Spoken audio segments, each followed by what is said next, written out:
retrouver Maryse Tremblay. Maryse, est-ce que vous voyez bien l'éclipse partielle là, présentement? On la voit très bien. Évidemment, il ne faut pas la regarder très, très longtemps parce que ça fait mal aux yeux, mais on voit très bien là, que le soleil est en train de se faire éclipser tranquillement par la Lune. On a eu droit à un spectacle, je vous le dis, sensationnel ce matin. C'était vraiment magnifique. Et là, actuellement, là, ça continue de suivre son cours. On a un ciel totalement dégagé. Et au sommet du Mont-Saint-Joseph, là, je vous avoue que le spectacle est sensationnel. Annie Gagnon, à Montréal, est-ce que vous avez le même spectacle que nous? Non, malheureusement, ici à Montréal, c'est nuageux, c'est couvert, donc on n'a pas eu l'occasion de voir le soleil très bien.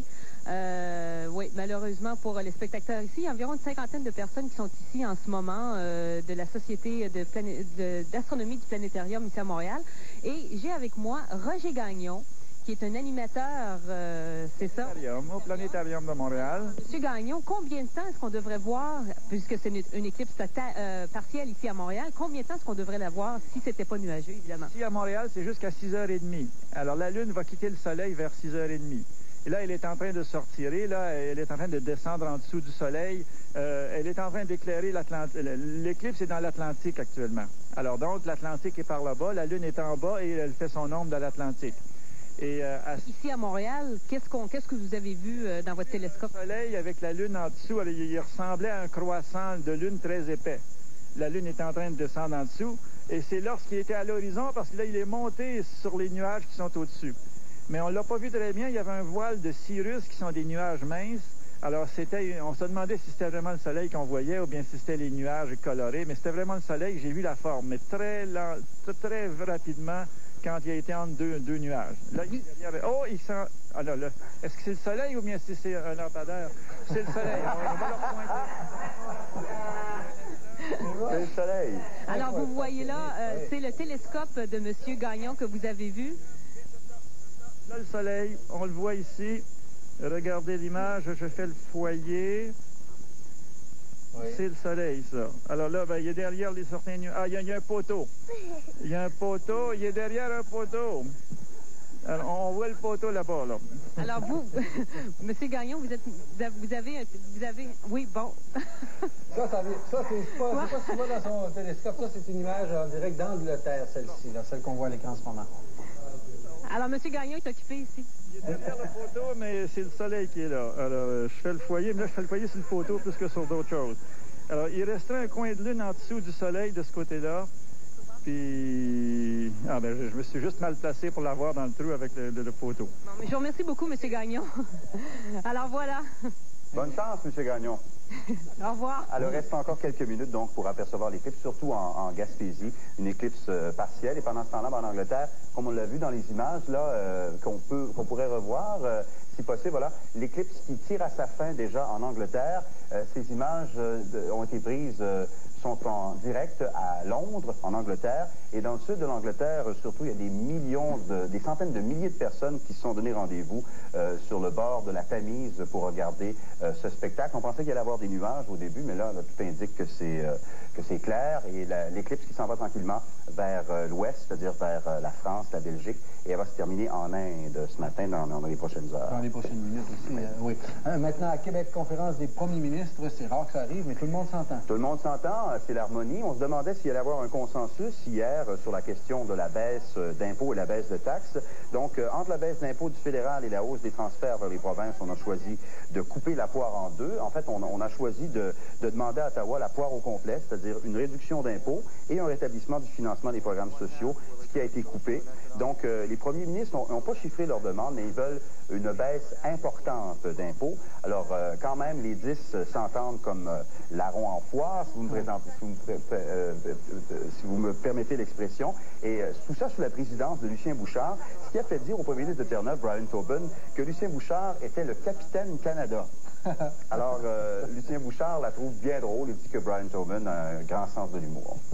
Maintenant, en Californie, la police a identifié l'auteur de la fusillade dans une garderie. On a identifié celui qui a tiré dans une garderie de Californie et a blessé 5 personnes, dont 3 jeunes enfants. Il y a un enfant qui est sérieusement blessé, un garçon de 8 ans. On craignait pour sa vie, mais ce n'est plus le cas ce matin. Son état est jugé satisfaisant. Donc, il s'agit de Buford Furrow, qui a tiré à l'aveuglette, donc dans un centre communautaire juif qui abritait une garderie et on a évacué évidemment les enfants. Ça aurait pu être pire cette tragédie parce qu'il y a plus de 300 jeunes qui devaient être présents dans la garderie, mais qui étaient partis visiter un musée. Donc le tireur est arrivé, puis il y avait moins de jeunes que prévu. Donc il est toujours au large, il est considéré comme armé et dangereux. Merci bien, Daniel. On va retrouver tout à l'heure avec d'autres détails, d'autres points de vue également de cette éclipse solaire qui est observée à différents endroits dans le monde. C'est seulement une éclipse solaire, c'est pas la fin du monde. C'est la précision qu'a dû faire le gouvernement mexicain dimanche dernier, alors que l'éclipse n'est pas du tout visible au Mexique. Il y avait de plus en plus de gens qui avaient des craintes à l'approche de cette éclipse aujourd'hui. Alors le gouvernement a émis un communiqué officiel pour dire qu'il n'y a absolument aucune preuve scientifique que l'éclipse peut être reliée ou associée avec des désastres ou des catastrophes. Alors ne vous inquiétez pas, a dit le gouvernement mexicain dimanche dans un communiqué très officiel. Ce qui a fait dire à un journal qui s'appelle le Reforma, il faut se méfier, parce qu'habituellement le gouvernement n'est pas connecté avec la réalité, donc ça se pourrait qu'il y ait des désastres. En tout cas, une chose, c'est que ce que Paco Rabanne avait prédit, là, semble-t-il, ça c'est pas encore. En tout cas, on lui laisse encore quelques minutes avant que ce soit la fin du monde. Là, mais... la fin du monde, il y a déjà une heure. 6h16, on s'en va retrouver Julino à la météo. Julie, vous, quand vous parlez d'éclipse solaire pour aujourd'hui, vous parlez surtout de nuages qui vont passer devant le soleil. Nuages, oui, nuages dans le ciel pour toute la journée ou presque pour toutes les régions du sud-ouest du Québec. Quelques petites éclaircies ici et là pour l'avant-midi. Ça va se dégager en après-midi, mais en général, aujourd'hui, c'est une journée plutôt nuageuse. Des températures qui sont encore légèrement sous les normales de saison, mais remarquez que ce matin, on est assez confortable quand même. Alors tout de suite, en détail sur les régions du sud-ouest du Québec. Donc c'est nuageux pour Montréal, avec quelques percées de soleil. Pour les Laurentides également, nuageux avec des éclaircies, 30 de probabilité d'averse. Pour la Mauricie, Québec, la Beauce et l'Estrie, c'est nuageux avec éclaircies, 30 de probabilité d'averse là aussi. Pour l'Outaouais, des percées de soleil, les maximums de 18 à 23 degrés. Saguenay-Lac-Saint-Jean et Bas-Saint-Laurent, l'enneigement est prévu ce matin, 30 de probabilité d'averse. Pour la Côte-Nord, péninsule gaspésienne, c'est du soleil aujourd'hui avec quelques nuages. Pour la Basse-Côte-Nord, alternance de soleil de nuages, maximum de 18 à 20 degrés. Pour les îles de la Madeleine, soleil passage nuageux. Pour la baie de James, l'enneigement ce matin, 60 de probabilité d'averse par la suite. Pour l'Abitibi-Témiscamingue, des percées de soleil avec faible possibilité d'averse. Et pour le Grand Nord, c'est nuageux, maximum de 14 à 23 degrés pour ces secteurs. À plus long terme, une belle journée demain jeudi, alternance soleil-nuage, maximum de 25 degrés. Et là, c'est la normale pour cette période de l'année. Vendredi, samedi, dimanche, jusqu'à maintenant, on n'a pas de très bonnes nouvelles. De la pluie intermittente pour vendredi, 25. Nuageux avec averse samedi, dimanche, maximum de 27 et 26 degrés. Le soleil s'est levé ce matin à 5h50 et ce soir, il se couchera à 20h08. La météo, une présentation du laboratoire Suractif. Un comprimé d'ail Suractif équivaut à plus de 2 gouttes d'ail frais. Il y a au Japon un exploit en construction qui vient de se réaliser cette semaine. C'est qu'on vient d'ajouter la section finale à ce qui sera la plus grande structure flottante au monde, c'est-à-dire l'aéroport. Ben oui. Un aéroport flottant qui est construit à même la mer, à Yokosuka, qui est juste à l'extérieur de Tokyo.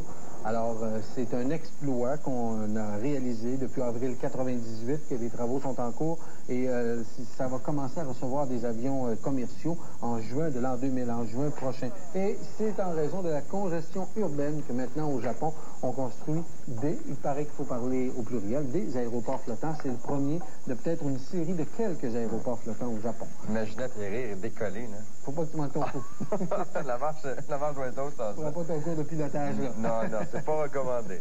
Tu pratiques ailleurs avant d'arriver oui. là. Le mois d'août, le mois des expos à Montréal. Jusqu'à maintenant, en tout cas, oui, ça va très bien. Les expos qui ont encore gagné hier soir au Stade olympique, cette fois par marque de 6 à 4 contre les Dodgers de Los Angeles. C'était le premier match entre ces deux équipes d'une courte série au stade. Alors, ça commence bien pour Montréal. Ça a mal commencé le match d'hier parce que vous le voyez, Mike Thurman n'était pas en grande forme dès le début du match et tout de suite, les Dodgers ont réussi à frapper 2 coups de circuit, mais par la suite, le droitier s'est replacé. Il a remporté donc sa deuxième victoire de suite quand il a de nouveau retiré cette frappeur sur des prises. C'est Vladimir Guerrero qui a été la grande vedette offensive des Expos. On vient de voir un coup de circuit de sa part et je dois vous avouer qu'il en a frappé 2 hier. Il a été assez surprenant encore une fois Vladimir Guerrero. C'est 24e et 25e.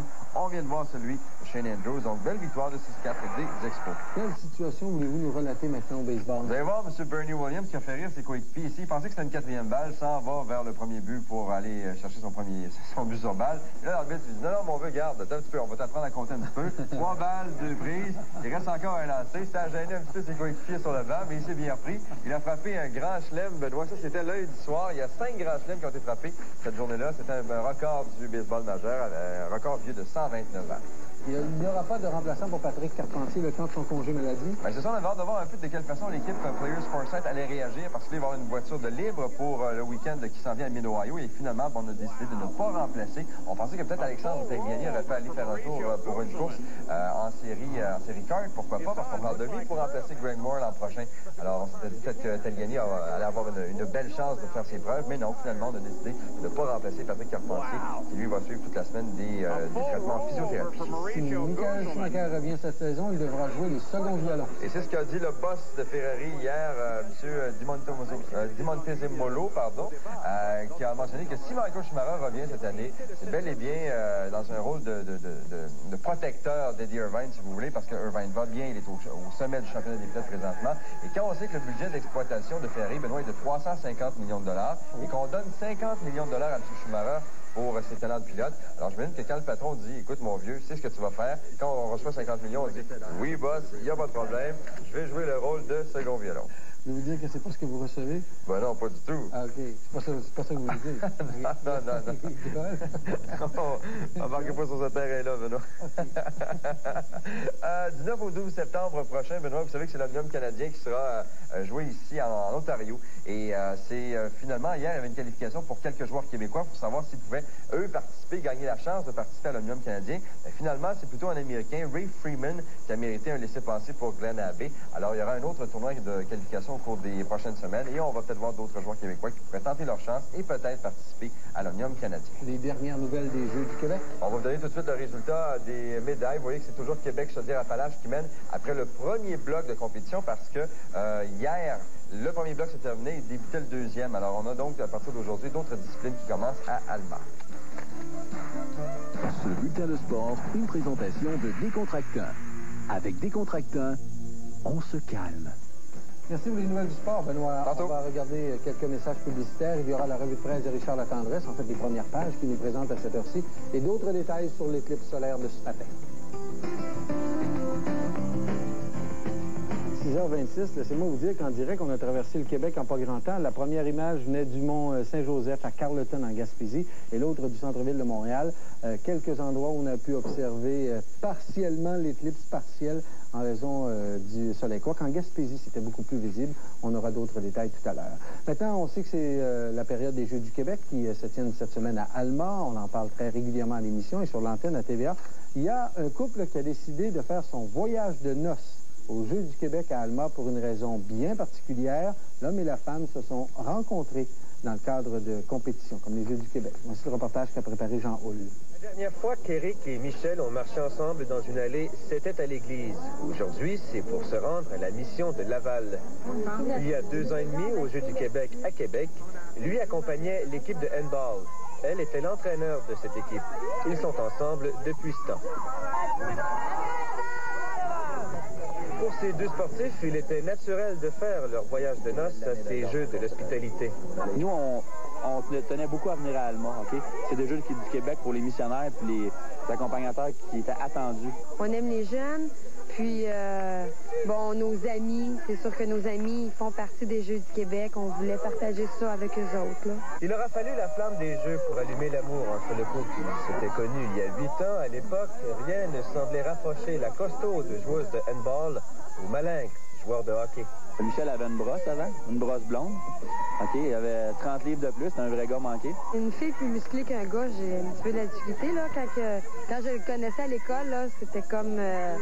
c'était un pou pour moi, là. Moi, j'aimais pas les garçons slim, là. Les Jeux du Québec sont une affaire de famille chez les Deschamps. La sœur d'Éric est chef de mission, en plus d'être marraine du dernier-né du couple. Les deux femmes sont d'ailleurs enceintes. Pour eux, les Jeux du Québec auront toujours un cachet particulier. Que ça m'a apporté aussi, c'est ma femme que ça m'a apporté. Les Jeux du Québec sans le vouloir. Jean Hull, TVA, Alma. Un voyage de noces aux Jeux du Québec. Julino, 6h28, le mariage d'aujourd'hui, c'est soleil et nuages. Soleil et nuages. Est-ce qu'ils vont voyager longtemps ensemble? Oui, toute la journée ou presque. On aura un dégagement cet après-midi pour les secteurs le plus au sud du Québec, comme Montréal, entre autres. Alors, cet après-midi, on va avoir un peu plus de soleil, mais ce matin, c'est nuageux un peu partout sur le sud-ouest. Pour les régions plus à l'est, c'est assez beau. Les températures vont quand même demeurer un petit peu sous les normales de saison aujourd'hui. Demain, maintenant, jeudi, une belle journée, alternance de soleil et de nuages avec un maximum de 25. Vendredi, c'est de la pluie intermittente jusqu'à maintenant avec un maximum de 25 aussi. Samedi et dimanche, jusqu'à maintenant, on a des nuages et des averses avec un maximum de 27 et 26 degrés pour les 2 jours. Pour les destinations à faire maintenant du côté de Toronto, aujourd'hui, c'est une belle journée, 25. Ottawa, des éclaircies, 23. À New York, c'est des averses, 29. Et pour Boston, des averses et orages, maximum de 26 degrés. Actuellement, c'est 14 degrés à Montréal et c'est 11 degrés à Québec. Ce bulletin de météo, une présentation de Décontractant. Avec Décontractant, on se calme. 6h29, la première revue de presse du matin avec Richard Latendresse. D'abord, la fusillade en Californie qui fait la une. La folie armée qui fait la une du Devoir aux États-Unis après les écoles, les lieux de travail maintenant dans une garderie en Californie. Le Devoir qui constate que les premiers ministres provinciaux se sont au moins entendus sur un compromis, réduction de l'impôt fédéral, rétablissement des transferts aux provinces. Le Devoir nous apprend que 2 films québécois seront de la compétition au prochain festival des films du monde à Montréal. La presse développe en une cette nouvelle tombée hier, la fusion d'Alcan, Péchiné et d'Alu Suisse, qui ferait d'Alcan le premier producteur d'aluminium au monde. Ottawa, selon la presse, serait intéressé à relancer le projet d'un réseau de télévision consacré exclusivement à la culture. Entente entre premiers ministres provinciaux sur les revendications qui seront présentées à Ottawa. Enfin, la presse nous dit que pour la relance des expos, il ne manque que le rapport technique d'une firme américaine sur le projet d'un stade au centre-ville. À part un titre portant sur la méga-fusion impliquant Alcan, le Journal de Montréal joue en première page cette fusillade qui a fait 5 blessés dans une garderie en Californie. Il faut voir la tête de l'enfant rapidement. Regardez bien l'enfant dans les bras du policier. Il y a de l'innocence dans ça. Il n'a pas du conscience. On voit bien avec ce sourire de la folie américaine. Une photo, la même aussi à la une du Soleil, d'enfants évacués de garderie où vient d'avoir lieu une fusillade en Californie. Le Soleil qui résume en un mot les discussions d'hier entre premiers ministres provinciaux. Compromis. Une photo des épouses aussi des premiers ministres qui ont profité de la journée d'hier pour découvrir la belle ville de Québec. Enfin, on rappelle la culpabilité d'un caporal-chef du Royal 22e Régiment coupable d'agression sexuelle. Le droit met l'accent ce matin sur l'explosion de l'industrie du cinéma dans la région de l'Ottawa. 5 fois plus d'écrans de cinéma qu'il y a 10 ans et les gens de la région en redemandent. La Gazette affirme que les premiers ministres ont fait preuve d'unité dans ce qu'ils vont demander à Ottawa. Impôts plus bas, transferts plus élevés. La Gazette qui revient en une sur le cas d'une commerçante exaspérée par le zèle pointilleux d'inspecteur de l'Office de la langue française. Enfin, on apprend en première page de la Gazette que la recherche sur le cerveau tend à démontrer qu'il y a dans un cas sur 10 des cerveaux strictement moins performants, moins bons, et ça n'a rien à voir avec l'éducation, l'environnement ou les efforts déployés pour l'apprentissage. Des défauts de fabrication. Des cerveaux plus nono que d'autres, tout simplement. C'est ainsi que la recherche l'a prouvé dans la Gazette. Maintenant, si on va à Sherbrooke, on salue les gens de TVA qui lançaient la programmation hier. Voilà, les vedettes de TVA qui étaient dans la région. On souligne aussi que l'essence est plus chère que jamais, aussi dans la région. Et l'Acadie Nouvelle parle d'une nuit blanche à Moncton, un bris de moteur qui immobilise un Airbus et ses 260 passagers sur la piste. Les éditoriaux sont de quelle couleur? Eh bien, essentiellement, on parle beaucoup de réduction d'impôts. Les premiers ministres provinciaux en ont parlé à Québec, mais là, certains regardent les pour et les contre d'une réduction des impôts. Tout le monde est en faveur, mais en réalité, on doit en souffrir en parallèle. On n'a plus d'argent pour financer les programmes sociaux. Merci bien, dans une demi-heure. Oui, on va vous retrouver vers 7 heures. Je ne sais pas si on peut vous donner un avant-goût de ce que l'on verra dans le bulletin nouvelle tout à l'heure. Cette image qui nous vient d'Angleterre, enregistrée il y a quelques minutes, l'éclipse totale du soleil qu'ont pu voir plusieurs Européens. Ici, au Québec, il y a surtout un Gaspésie où on a pu le voir. Un tout petit peu à Montréal, on a pu voir un petit croissant là, de soleil, mais c'était nuageux à Montréal, on en a moins vu. En Gaspésie, c'était superbe. Et à Mégantic également, on avait une caméra en direct. Tout ça, ça s'en vient. Salut, bonjour. En plus de la victoire des Expos, hier. On poursuit la préparation pour la grande vente sous la tente qui se déroulera du 12 au 15 août, ici même, chez Mode Plein Air. Des rabais allant jusqu'à 70 %. Alors n'oubliez pas, la vente commence demain, dès 9 h.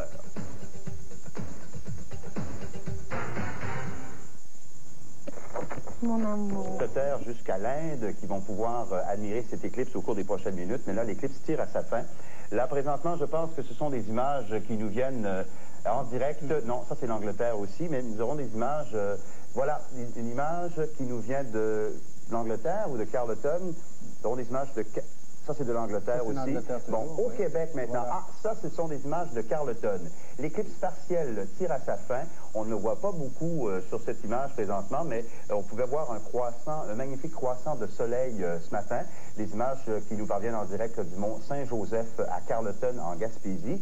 Et on a aussi une caméra qui est en direct ce matin dans la région du mont Mégantic en Estrie, où on s'en va retrouver tout de suite Catherine Moffett. Catherine, est-ce qu'on a bien vu l'éclipse ce matin? Bien, tout à fait. Le temps, finalement, l'a permis. On a été très chanceux. Dès 5h40, le soleil s'est levé et a été caché à 80% par la Lune. Il y a plusieurs amateurs ici qui ont pu observer le phénomène naturel. C'était magnifique. Et ce matin, je suis en compagnie d'un astronome du Mont Mégantic, de l'astrolabe du Mont Mégantic, qui nous explique ici que l'endroit, le Mont Saint-Joseph, est un endroit idéal pour observer ce genre de phénomène. Bonjour François. Alors, parlez-nous, là, pourquoi c'est vraiment idéal ici pour observer une éclipse? Bien, tout le massif du Mont Mégantic est l'endroit idéal parce que, premièrement, on est loin de toutes les grandes villes. Alors, comme on est loin, bien, les cieux sont très noirs. Alors, pour l'observation durant la nuit, c'est vraiment bon au Mont Mégantic. Au Mont Saint-Joseph, c'est bien parce que l'horizon est vraiment clair. Il n'y a pas d'arbres, il n'y a presque pas de montagne. On a un horizon le plus large possible. Donc, le soleil, quand il est sorti éclipsé, c'était très bien. Est-ce que vous jugez que ce matin, on a été vraiment chanceux? On a bien vu le phénomène? Ah oui, malgré les nuages, hein, puis on s'attendait à ce que toute la nuit, on s'attendait à ce que ça soit couvert. Puis il y avait des nuages au lever du soleil, mais c'était vraiment beau. On voyait le croissant du soleil, la lune qui était juste en dessous. Ah oui, on a été choyés. Puis là, en plus, il y a les Perséides qui commencent ce soir. C'est vraiment... On est choyés ces temps-ci. Merci beaucoup, François. Alors, Daniel, comme vous pouvez constater, on a un astronome qui est bien comblé ce matin ici. Et effectivement, il y a la semaine des Perséides là, qui commence ce soir. On va pouvoir observer cette pluie d'étoiles filantes dans le ciel du Mont Mégantic. Pendant qu'on voit présentement des images de l'éclipse en Angleterre, Catherine, en ce moment, là, et regardez pas tout de suite là, directement, mais est-ce qu'on la voit toujours au-dessus du lac Mégantic, au-dessus de vous? Non, c'est terminé. C'est terminé. C'est terminé là, vers 6h30. On aura des images de ça tout à l'heure? Oui. Oui, excellent. Merci beaucoup, Catherine. Je vous en prie, au revoir. Au revoir. Il y a eu cette nuit plusieurs agressions qui sont rapportées à Montréal? Oui, pendant ce temps-là, la vie continue. Il y a eu plusieurs agressions la nuit dernière à Montréal, dont dans au moins un cas, il s'agit d'une tentative de meurtre. Christian Tivierge? Oui, exactement, Daniel. Je ne sais pas si c'est l'éclipse qui influence les comportements. Toujours est-il qu'en face du bar Foufoune électrique, un endroit bien connu des fêtards à Montréal, eh bien, il y a un jeune homme d'une vingtaine d'années qui a été atteint de 2 projectiles d'armes à feu. On parle de petit calibre. Les suspects dans cette affaire sont 3 hommes qui sont toujours recherchés. Donc, la victime s'est présentée d'elle-même à l'hôpital. Ce sont les médecins qui ont rapporté l'agression à la police. Également, un peu avant 5 heures, cette fois dans le quartier Petite Patrie, au 56-75 de la rue de Normandville. Ça s'est passé dans un appartement.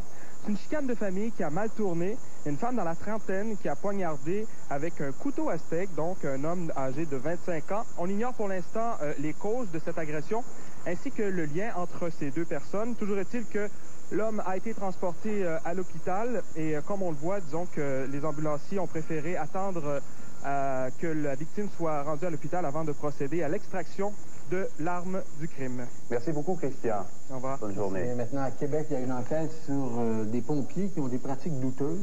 Des pompiers qui auraient commis... une enquête vient de commencer à ce sujet-là. Sophie Vallerand, racontez-nous, qu'est-ce qu'on reproche aux pompiers? En fait, à la fin du mois de juin dernier, un chef pompier aurait autorisé qu'une série de photos érotiques soit prise à l'intérieur d'une caserne de la Haute-Ville de Québec. On parle d'une jeune femme nue photographiée devant des camions de pompiers de la ville. Bien sûr, le directeur du service des incendies est furieux et ordonne la tenue d'une enquête. On l'écoute. Ça donne une mauvaise image professionnellement. Ça donne une mauvaise image pour la Ville de Québec et c'est inexcusable. Donc, Daniel, au moment de la séance de photos, 6 pompiers réguliers ainsi qu'un chef pompier étaient en fonction. Ils seront interrogés et si l'enquête démontre qu'il y a eu faute professionnelle, les pompiers sont passibles de mesures disciplinaires allant de la simple amende à la suspension. Merci beaucoup, Sophie. Au revoir. Au revoir. Donc, bruit d'alarme pendant c'est ça que j'étais en train de me dire. Je ne sais pas si les pompiers auraient été aussi rapide et prêt à se rendre sur les lieux d'un incendie dans des Merci Daniel. On se retrouve un petit peu plus tard dans le bas du fleuve. Vous connaissez bien, vous, l'épave de l'Empress of Ireland? Oui. Au large de Pointe-au-Père, de Sainte-Luce? Au large de Sainte-Luce. De Sainte-Luce. Alors, il y a Robert Ballard, sûrement, qui vogue au gré de sa passion, c'est les grandes catastrophes maritimes. Il en est vraiment un passionné et il a déjà organisé plusieurs plongées pour aller fouiller des épaves, notamment celle du Titanic. Alors, il va se rendre sous mer, sous le fleuve Saint-Laurent, tourner des images de l'épave de l'Empress of Ireland, qui a sombré au large de Pointe-au-Père en 1914. C'est la seule épave que lui n'a jamais visitée. Elle a été visitée il y a environ 1 an par des caméramans, une équipe de tournage qui en avait rapporté des séquences assez extraordinaires. Et ce monsieur Ballard va préparer un documentaire pour le réseau américain PBS. Et il se rendra également au Musée de la mer qui se consacre à l'histoire de l'Empress of Ireland. Un naufrage qui était tombé dans l'oubli, l'Empress of Ireland, à cause du déclenchement de la Première Guerre mondiale. Vous voyez des images de cette pièce de théâtre, monsieur Chasse, parce qu'elle est présentée en supplémentaire à Montréal, au Théâtre Saint-Denis, jusqu'au 21 août prochain. On sait que cette pièce a remporté un franc succès au Festival Juste pour rire. Elle est mise en scène par Denise Filiatro. Météo, presque 7h moins quart. Julino, vous maintenez que ça va rester nuageux aujourd'hui? Oui, mais ça va se dégager cet après-midi. On aura un petit peu plus de soleil. On n'a pas été gâtés beaucoup depuis 2 semaines. On a perdu nos degrés très, très chauds qu'on a eu il y a quelques semaines. Maintenant, ça va monter au cours de la semaine, ces degrés-là. Donc, le mercure devrait grimper jusqu'à des températures qui sont de normales saisonnières ou légèrement plus élevées que les normales de saison. Par contre, pour la fin de la semaine, c'est pas très, très joli comme prévision météo. C'est plutôt nuageux avec des averses ou de la pluie intermittente. C'est ce qu'on prévoit jusqu'à dimanche. Écoutez, ça peut changer. Vous le savez, cette semaine, on a eu des perturbations ici et là. Ça affecte donc la plupart des régions du Québec avec une masse nuageuse, mais de jour en jour, il faut écouter puis regarder Salut Bonjour. Vous aurez tous les détails là-dessus. Alors aujourd'hui, mercredi, donc c'est nuageux, quand même des percées de soleil, 30% seulement de probabilité d'averse. On parlait de dégagement également en après-midi pour la région de Montréal, maximum de 18 à 23 degrés. Pour l'est du Québec, Saguenay-Lac-Saint-Jean, Bas-Saint-Laurent, l'ennuagement est prévu ce matin et il y a 30% de probabilité d'averse là aussi. C'est beau du côté de la Côte-Nord et péninsule gaspésienne, une très belle journée. Pour la basse Côte-Nord, alternance de soleil et de nuages, maximum de 18 à 20 degrés. Pour les îles de la Madeleine, du soleil, des passages nuageux aujourd'hui. Pour la baie James, l'ennuagement est prévu ce matin, ce sera suivi d'averses. Et pour l'Abitibi-Témiscamingue, c'est nuageux avec des éclaircies. Du côté du Grand Nord, c'est nuageux. Aujourd'hui, maximum de 14 à 23 degrés. À plus long terme, demain jeudi, une belle journée, alternance de soleil et de nuages, maximum de 25. Alors, comme je le disais, vendredi, samedi, dimanche, c'est plutôt nuageux. C'est de la pluie intermittente pour vendredi, 25 degrés. Samedi et dimanche, nuageux avec 60 à 70% de probabilité d'averse, maximum de 27 et 26 degrés. Ce matin, c'est quand même assez confortable. C'est pas très, très chaud, mais ça va bien. C'est 14 degrés à Montréal et 11 à Québec. La météo, présentée par l'hôtel Le Chanteclair à Sainte-Adèle. À Taïwan, il y a des gens qui ont fait la file pendant 10 heures pour se procurer au McDonald's du coin la poupée qui a fait fureur au Japon, Hello Kitty. Alors, il y a eu un décompte, les gens ont attendu en file pendant... Oui? Ah, il y a vraiment un décompte, là. Et là, c'était l'entrée. La folie furieuse. 10 heures de temps pour se procurer une poupée, un toutou. Et il semblerait que la police a dû se tenir aux aguets pour prévenir les émeutes dans le secteur de Taïwan où le restaurant McDonald's en question avait mis en vente ces petites poupées. Vous savez, mesdames, messieurs, Léo Gagnon, c'est un collègue de travail qui aime s'amuser. Il y a toujours une petite farce à nous faire le matin. Et il vient de m'apporter son gros plan à lui de l'éclipse de ce matin. Alors, il a photocopié un gros plan de l'éclipse. Oui, et pour les gens à la maison qui s'intéressent, j'en ai d'autres à vendre ici.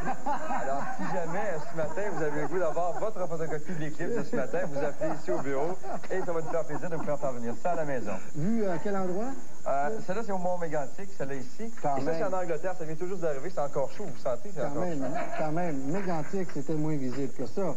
Quand même. Ah, on s'amuse, hein? Ça prend pas grand-chose. Non, écoutez, 13 cents de feuilles. Les expos aussi semblent s'amuser de ce temps-ci. Ben oui, parce qu'ils gagnent les expos. Alors là, ils sont vraiment sur une bonne lancée. Hier, vous le voyez, Vladimir Guerrero s'est étiré les bras, pas une fois, mais 2 fois, 24e et 25e coup de circuit pour Vladimir Guerrero. Et pendant ce temps-là, ben, je peux vous dire que je suis en train de perdre mon micro. Alors, je vais essayer de le ramasser. Il est en dessous de ma chaise. Alors, les expos, ils ont gagné donc 6-4. Aujourd'hui, ils vont affronter les Dodgers de Los Angeles dans le 2e d'une série de de 3 parties entre les deux équipes. Et vous le voyez, c'est Chan Ho Park qui sera le partant pour Los Angeles. Dan Smith sera là pour Montréal et il sera en quête, lui, d'une 4e victoire cette saison. Quelle est la mauvaise nouvelle pour les Alouettes? C'est que Mike Pringle s'est maintenant assuré qu'il ne participera pas au match de demain soir ici à Montréal contre les Tiger Cats de Hamilton. Regardez bien la reprise, Benoît. C'est lorsqu'il s'est blessé, contre les Eskimos d'Edmonton vendredi. Regardez comme il glisse quand il a réussi à marquer le toucher gagnant. Et son joueur a pris le coup, vous le voyez. Alors, c'est assuré, il ne jouera pas. Jack Climie aussi va rater ce match-là contre les Tiger Cats. Et on dit que Steve Charbonneau sera de retour. Alors ça, c'est une bonne nouvelle. Charbonneau n'a joué qu'un seul match avec les Alouettes depuis le début de la saison. Tiger Woods a de la pression? Oui, parce que vous savez que quand Tiger Woods est arrivé il y a 4 ans, on disait ce bonhomme-là va battre le record de tous les temps de 18 titres majeurs gagnés par Jack Nicklaus.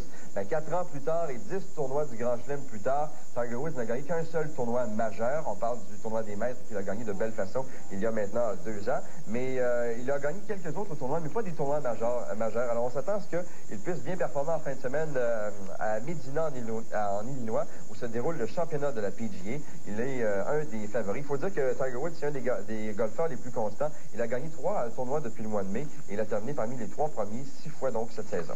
Il y a le golfeur, l'autre, le français Jean Van de Velde. Oui, vous vous en souvenez, Jean Van de Velde, c'est lui qui avait donné ce spectacle alors qu'il venait à l'Omnium Britannique, vous en rappelez? Oui. Il avait gaffé, M. Van de Velde. Ben là, il est de retour 3 semaines plus tard. Il dit qu'il a digéré sa déconfiture de Carnegie, l'Omnium Britannique. Et il dit aussi qu'il a révélé qu'il n'avait pas trouvé le sommeil pendant 2 nuits consécutives au terme du British Open.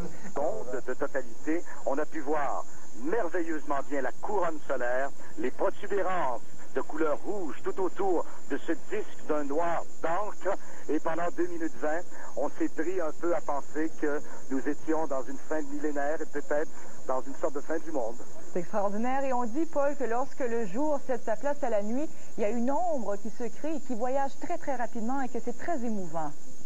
Alors, vous faites bien de m'en parler parce que ça a été peut-être le moment où on a senti la population littéralement balayée par l'équipe. C'est-à-dire que le fameux cône d'ombre lunaire, on l'a aperçu venant de l'ouest, filant à 3000 km/h, et il s'est abattu sur nous. Et c'est à ce moment qu'en tournant les yeux vers le ciel, on a vu la bague à diamant, c'est-à-dire le dernier rayon de soleil avant que celui-ci ne soit complètement recouvert par le disque de la Lune. Et là, on a entendu les murmures. Les animaux étaient littéralement terrorisés. On a vu plusieurs oiseaux qui se sont réfugiés dans leur nid environ 5 minutes avant la totalité. L'obscurité ressemblait un peu à un début de nuit et on a pu voir les planètes Vénus et Jupiter apparaître à 12h42 en plein milieu de journée dans le ciel autrichien. Extraordinaire. Et Paul, vous êtes un passionné d'astronomie. C'est la 8e éclipse totale, je crois, que vous observez. Tout à fait. C'est la 7e que je peux voir. Et je dois le dire, ça a été miraculeux parce qu'il y a des nuages partout et sauf à l'endroit où se trouvait le soleil dans ce petit village autrichien. Est-ce une des plus belles que vous avez vues? Moi, écoutez,